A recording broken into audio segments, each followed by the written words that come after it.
Hi అండి, అందరికీ నమస్తే. Welcome to Nagamani Reddy channel. ఈరోజు మీకు నేను సింపుల్ హెల్తీ రెసిపీ చూపిస్తాను. సమ్మర్లో మనకి చాలా ఇబ్బందులు ఉంటాయి కదండి, వేడి వల్ల జరిగే అనర్థాలు రాకుండా ఉండాలంటే చలవ కోసమని మజ్జిగతోటి కనుక రోజు లస్సీ చేసుకొని తాగుతూ ఉంటే 4-5 గ్లాసులు వేడి తాపం లేకుండా హ్యాపీగా ఉండొచ్చండి. అన్ని జ్యూసులు అవి ఇవన్నీ మనం అన్నీ రెడీమేడ్ కొనుక్కొచ్చుకున్నాం అనుకోండి, ఆరోగ్యం పాడైపోతుంది. అలా కాకుండా మన ఇంట్లోనే ఈజీగా దొరికే పెరుగుతోటి చక్కగా పల్చగా చేసేసుకొని బాగా ఎలా తాగితే ఆరోగ్యాన్ని మంచిది ఒకసారి చూడండి.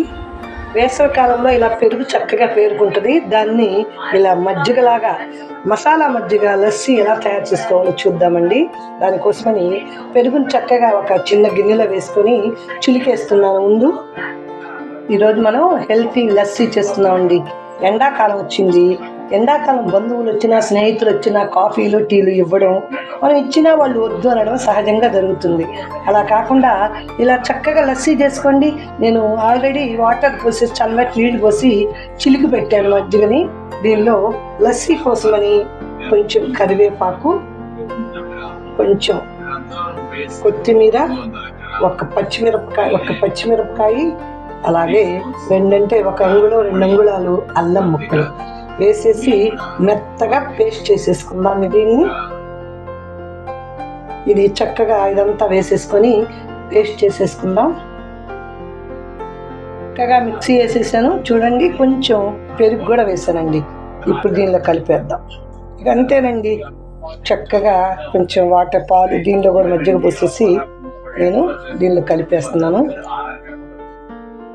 ఎంత పలచగా తాగితే అంత మంచిదండి. కొంతమంది వడగట్టుకుంటారండి, వడగట్టుకోకర్లేదు. చక్కగా వడగట్టుకోకుండానే పల్చగా చేసుకుని మజ్జిగ ఎంత పల్చగా తాగితే అంత ఆరోగ్యం అంటండి.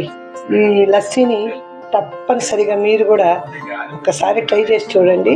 మీకు నచ్చితే మీ ఫ్రెండ్స్కి రిలేటివ్స్కి షేర్ చేయటం, లైక్ చేయటం అస్సలు మర్చిపోవద్దు.